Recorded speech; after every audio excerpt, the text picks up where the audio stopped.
मेरी शोहरत, मेरा डंका, मेरे एजाज का सुनकर कभी ये ना समझ लेना मैं चोटी का लिखारी वाह। हूं। मैं बिजनेसमैन हूं जानम, मैं छोटा सा व्यापारी हूं। मेरी आड़त पे बरसों से जो महंगे दाम बिकता है वो तेरे गम का सौदा है।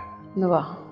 तेरी आंखें, तेरे आंसू, तेरी चाहत, तेरे जज्बे यहां शेल्फों पे रखे हैं, वाह। वही तो मैंने बेचे हैं।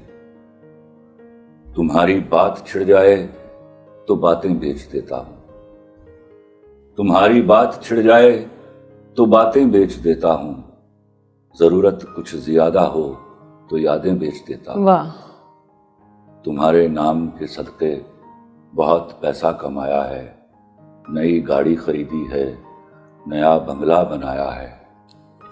मगर क्यों मुझको लगता है, मगर क्यों मुझको लगता है मेरे अंदर का व्यापारी तुम ही को बेच आया है। वाह। मैं बिजनेसमैन हूं जानम, मैं बिजनेसमैन हूं जानम। वाह।